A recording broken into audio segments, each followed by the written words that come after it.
ETF index mutual funds నేర్చుకుని stock మార్కెట్లో రాణించాలనుకుంటున్నారా? వెంటనే ఈ నెంబర్కి కాల్ చేయండి.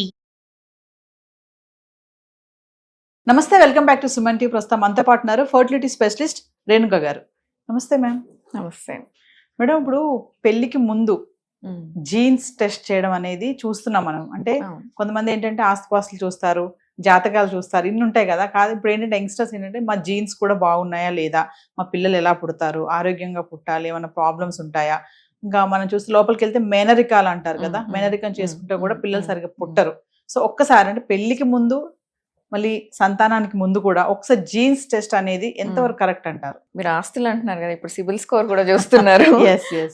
సో జెనెటిక్ టెస్టింగ్ చేసుకోవటము అనేది ఒక మంచి ఆప్షన్ అనే చెప్పాలి యాక్చువల్గా. ఎస్పెషల్లీ ఎవరైతే మేనరికాలు చేసుకోవాలనుకుంటున్నారో వాళ్ళు మ్యారేజ్కి ముందరే ఈ జెనెటిక్ టెస్టింగ్ చేసుకుంటే చాలా ప్రాబ్లమ్స్ అవాయిడ్ చేయొచ్చు. ఒకవేళ ఈ ప్రాబ్లం వచ్చేది ఉంది అని అనుకుంటే తెలుసుకొని ఆ ప్రాబ్లం రాకుండా ఉండటానికి కావాల్సిన జాగ్రత్తలు కూడా తీసుకోవచ్చు. ఎస్పెషలీ మేనరికాలు చేసుకునే వాళ్ళకి ఏంటి అని అంటే with in the family marriages చేసుకోవడం వల్ల చాలామంది సేమ్ జీన్స్ షేర్ చేసుకుంటారు. సో ఆ షేరింగ్ ప్రాసెస్లో ఏంటంటే ప్రాబ్లమ్స్ కూడా షేర్ అవుతాయి. మనకందరికీ కూడా 2 సెట్స్ ఉంటాయి క్రోమోజోమ్స్ ఎప్పుడైనా కానీ. ఈ 2 సెట్స్లో ఒక జీన్లో ప్రాబ్లం ఉండి, అంటే ఒక సెట్లో ప్రాబ్లం ఉండి ఇంకో సెట్ నార్మల్గా ఉంటే చాలా మటుకు ఆ హెల్త్ ప్రాబ్లం బయటకి రాదు, కానీ వాళ్ళకి ఆ లోపల ఆ ఇష్యూ ఉంటుంది. ఎప్పుడైతే ఆ 2 జీన్స్ ఆ 2 సెట్స్ ప్రాబ్లం ఉంటాయో అప్పుడు ఆ జబ్బు బయటపడడం అనేది, ప్రాబ్లం క్రియేట్ చేయడం అనేది ఉంటుంది. సో ఇలాంటి ప్రాబ్లమ్స్ మేనరికాలు చేసుకునేటప్పుడు ఇద్దరు సేమ్ ఫ్యామిలీకి సంబంధించినవి చేసుకునేటప్పుడు ఒక బిడ్డకి ఈ కపుల్లో అంటే మదర్ సైడ్ నుంచి ఫాదర్ సైడ్ నుంచి 2 అబ్నార్మల్ జీన్స్ వచ్చే ఛాన్సెస్ ఎక్కువ ఉంటాయి. 25% ఛాన్సెస్ ఉంటాయి. సో ఆ బేబీకి ఆ ప్రాబ్లం వచ్చినప్పుడు వాళ్ళు సఫర్ అవుతారనమాట. సో ఇలా మేనరికాలు చేసుకోవాలి అని అనుకున్నప్పుడు మ్యారేజ్కి ముందరే జెనెటిక్ టెస్టింగ్, క్యారియర్ స్క్రీనింగ్ అంటాం దాన్ని, ఎక్స్టెండెడ్ క్యారియర్ స్క్రీనింగ్ అంటారు, హోల్ ఎగ్జోమ్ సీక్వెన్సింగ్ అంటారు, రకరకాల టెస్టులు ఉన్నాయి. ఇవి చేసుకుంటే వాళ్ళకి ఏమన్నా అలాంటి షేర్డ్ ప్రాబ్లమ్స్ ఉన్నాయా, ఇద్దరిలో కామన్గా ఉండే జీన్స్, అబ్నార్మల్ జీన్స్ ఏమైనా ఉన్నాయా అని చెక్ చేసుకొని ఒకవేళ ఉంటే అవి పిల్లలకి రాకుండా ఉండటానికి ఏం జాగ్రత్తలు తీసుకోవాలి, ఏదన్నా ట్రీట్మెంట్స్ తీసుకోవాలా అనేది ముందే డిసైడ్ చేసుకొని అసలు మ్యారేజ్ చేసుకోవచ్చా లేదా అనేది కూడా ఒక డెసిషన్ తీసుకోవచ్చు. కొంతమంది ఆల్రెడీ మేనరికాలు చేసేసుకున్న వాళ్ళు ఉంటారు, ఈ టెస్టింగ్లు చేయించుకొని వాళ్ళు ఉంటారు, వాళ్ళు కూడా ఈ టెస్ట్ చేసుకోవచ్చు. పిల్లలు ప్లాన్ చేసుకునే ముందర ఆల్రెడీ వాళ్ళకి ఏమైనా, ఎస్పెషల్లీ ఫ్యామిలీలో ఎవరికన్నా ఇలా జెనెటిక్గా ప్రాబ్లమ్స్తో పుట్టిన పిల్లలు ఉన్నప్పుడు సో వీళ్ళు కూడా టెస్టులు చేయించుకుంటే ఏమన్నా ప్రాబ్లమ్స్ వచ్చే అవకాశాలు ఉన్నాయా అనేది కూడా వాళ్ళకి ఆ టెస్ట్లో బయటపడుతుంది. వర్స్ట్ సిచ్యువేషన్ ఇంకా ప్రెగ్నెన్సీ కూడా వచ్చేసింది, వాళ్ళు 3rd మంత్లోనో 4th మంత్లోనో ఇలా ప్రాబ్లమ్స్ వచ్చే ఛాన్సెస్ ఉన్నాయని తెలిస్తే అప్పుడు కూడా టెస్ట్ చేసుకోవచ్చు. అప్పుడు ఎలా అంటే ఉమ్మినీరు తీస్తారు, ఉమ్మునీరు తీసి పేరెంట్స్ జీన్స్ తోటి కంపేర్ చేయడమో లేకపోతే ఓన్లీ బేబీకి మాత్రమే టెస్ట్ చేయడమో కూడా చేస్తారు. కానీ 3 బెస్ట్ ఏంటి అని అంటే మ్యారేజ్కి ముందు చేసుకోవడం. చేసుకొని అన్నీ నార్మల్గా ఉంటే మ్యారేజ్ చేసుకోవచ్చు, లేదు రిస్క్ ఎక్కువగా ఉంది అని అంటే ఆ మ్యారేజ్ని ముందుకు తీసుకెళ్లాలా లేదా అనేది డిసైడ్ చేసుకోవచ్చు. సో ఇదైతే మంచి ఆప్షన్ అనే చెప్పాలి.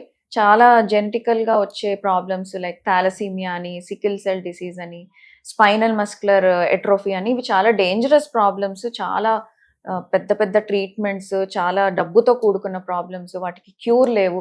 ఇట్లాంటి ప్రాబ్లమ్స్ అవాయిడ్ చేయొచ్చు ఈ జెనెటిక్ టెస్టింగ్ ద్వారా. మామూలుగా పెళ్లికి ముందు మేడం కౌన్సిలింగ్స్ అంటారు కదా, కౌన్సిలింగ్ సెషన్స్ కి వెళ్ళాలి చాలా, ఎందుకంటే వాళ్ళకి ఒక అవగాహన ఉండదు, భయంతో ఉంటారు కొంతమంది, పెళ్లి అంటేనే భయపడుతూ ఉంటారు అంటారు. మరి ఇప్పుడు చూసుకుంటే ఈ జెనెటిక్ టెస్ట్ అనేది మీరు ఇందాక స్టార్టింగ్ లో అన్నారు, ఈ మధ్య కాలంలో సిబిల్ స్కోర్ కూడా చూస్తున్నారు. పెళ్లి వరకు వెళ్ళి ఇంకా తాళి కట్టే టైంలో సిబిల్ స్కోర్ బాగాలేదని పెళ్లి ఆపేశారు. అంటే ఇలాంటివన్నీ వస్తున్నాయి, బాగా ట్రెండ్ నడుస్తుంది. ఇప్పుడు కొత్తగా ఇదేంటంటే జెన్యూ టెస్ట్ అనేది మీరు చెప్పారు, మేనరికంగా అనేది అంతా కూడా. అంటే ఇలా టెస్టులు చేసుకోవడం అనేది సాధ్యమైన బయట మామూలుగా? అవును, ఇది ఇప్పుడైతే మనకు ఆ ఫెసిలిటీస్ ఉన్నాయి, టెస్ట్ చేసుకోవడానికి చాలా జెనెటిక్ సెంటర్స్ ఉన్నాయి, చాలా రకాల టెస్ట్లు కూడా వచ్చాయి. ఇప్పుడు క్యాన్సర్కి సంబంధించిన టెస్ట్లు కూడా చేయించుకోవచ్చు. ఇప్పుడు ఫ్యామిలీలో క్యాన్సర్స్ ఉన్నాయి, మనకు వస్తుందా లేదా అనేది కూడా ముందే మనం టెస్ట్ చేసుకొని ఆ పర్టికులర్ క్యాన్సర్స్కి సంబంధించింది మనకు ఆ ప్రాబ్లం వచ్చే అవకాశాలు ఉన్నాయా లేదో కూడా చూసుకోవచ్చు. అంత ఇంప్రూవ్ అయింది జెనెటిక్ ఫీల్డ్ అనేది.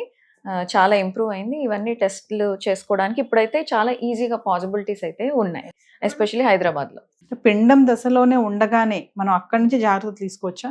ఇన్ కేస్ ఏదైనా ప్రాబ్లం అక్కర్ అయింది అనుకోండి. ప్రాబ్లం ఒకసారి ఉంది అని తెలిస్తే, ఎస్పెషల్లీ జెనెటిక్, అంటే ఆ బేబీ ఫామ్ అయ్యేటప్పుడే ఆ జీన్స్ అనేవి డిసైడ్ అయిపోయాయి.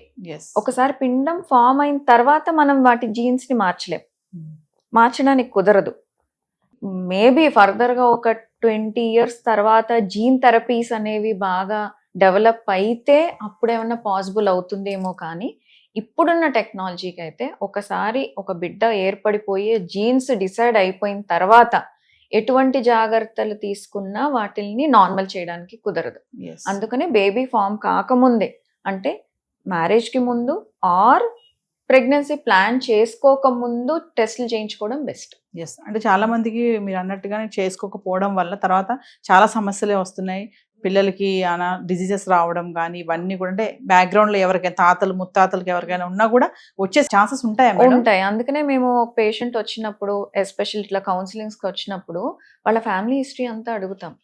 మీ ఫ్యామిలీలో ఎవరికన్నా లోపాలతో ఉన్న పిల్లలు పుట్టారా, మెంటలీ రిటార్డెడ్ పిల్లలు ఎవరైనా ఉన్నారా, ఇంకేమైనా హెల్త్ ప్రాబ్లమ్స్ ఉన్నాయా, క్యాన్సర్స్ ఇట్లాంటివి ఏమైనా ఇష్యూస్ ఉన్నాయా, ఇలాగ వైఫ్ది హస్బెండ్ది ఇద్దరివి డీటెయిల్ హిస్టరీ అడుగుతాం. అలాంటి డౌట్స్ ఏదన్నా ఉంటే వాళ్ళకి ఈ పర్టికులర్ జెనెటిక్ టెస్ట్ చేయించుకోండి, ఇది ఏమన్నా ఉండొచ్చు ఛాన్స్ అనేది ఉంటుంది.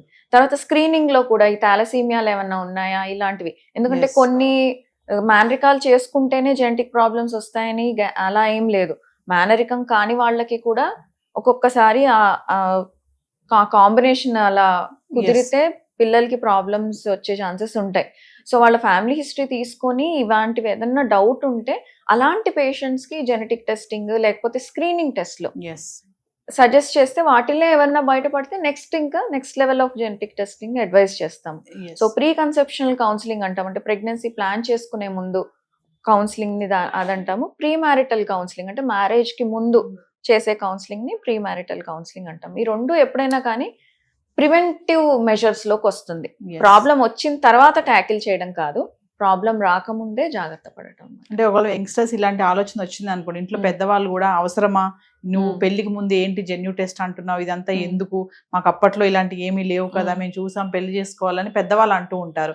మరి అలాంటి వాళ్ళకి ఏమైనా ఫైనల్ గా చెప్తారా మేడం? ఇప్పుడు అప్పట్లాగా కావాలి అని అంటే ఇప్పుడు మనం స్మార్ట్ ఫోన్స్ వాడకూడదు, మనము మోడర్న్ డ్రెస్సెస్ వేసుకోకూడదు, మోడర్న్ మెడికల్ ట్రీట్మెంట్స్ ఏది వేసుకోకూడదు. హార్ట్ అటాక్ వస్తే చచ్చిపోవాలి, స్ట్రోక్ వస్తే పారాలిసిస్ తో బాధపడాలి, అవ్వట్లేదు కదా.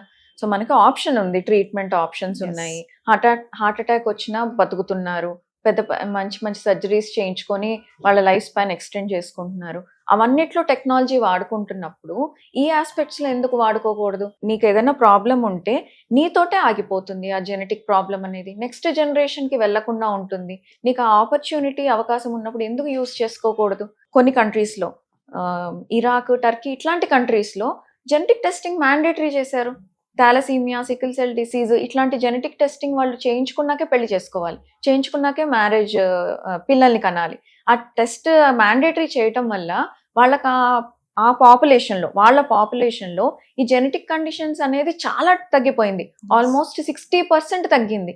ఒక జెనెటిక్ ప్రాబ్లం, అంత సఫరింగ్, అంత పెయిన్, అంత ఖర్చుతో కూడుకున్న డిసీజ్ని నువ్వు ఒక సింపుల్ టెస్ట్ తోటి అవాయిడ్ చేయొచ్చు అని అంటే ఎందుకు చేయించుకోకూడదు? ముందు జనరేషన్స్ తో పోల్చుకుంటే అన్ని పోల్చుకోవాలి. మనకి కన్వీనియంట్ గా ఉన్నదే నేను పోల్చుకుంటాను, మిగతా వదిలేస్తాను అంటే అది కరెక్ట్ కాదు. సో టెక్నాలజీ పరంగా కూడా మనం కూడా కొంచెం అప్డేట్ అవుతూ ఉండాలి. అన్ని అప్డేట్ అవుతున్నప్పుడు మెడికల్వి కూడా అప్డేట్ అవుతాయి. సో పాత రోజులతో చేసినవి కరెక్టే, వాటిల్లోనూ మంచి ఉంది, కానీ ఆ మంచికి ఇవి కూడా యాడ్ చేస్తే ఇంకా బెటర్ అవుట్కమ్ వస్తుంది. కొంతమంది ఏంటంటే షై ఫీల్ అవుతారు మేడం, కపుల్సే ఉన్నారు, పెళ్లి చేసుకోవాలనుకుంటున్నారు, అమ్మాయి అడుగుతుంది వెళ్దామని ఒకసారి టెస్ట్ చేయించుకున్నాం, తను ఏంటంటే అవసరమా హాస్పిటల్కి వెళ్ళడానికి షై ఫీల్ అవ్వచ్చు, వెళ్తే ఏదైనా ఉందని తెలుస్తుంది, ప్రాబ్లం వస్తుంది అనుకునే వాళ్ళకి ఏం చెప్తారు కపుల్స్ కి? షై ఫీల్ అవడం కంటే భయం అని చెప్పాలి. షై కంటే ఏదన్నా బయటపడుతుందేమో, నా వైపు నుంచి ప్రాబ్లం ఉందని తెలిస్తే నేను దానికి ఎలాగా ఆన్సర్ చేయాలి, ఒక రకంగా ఈగో అని చెప్పాలి.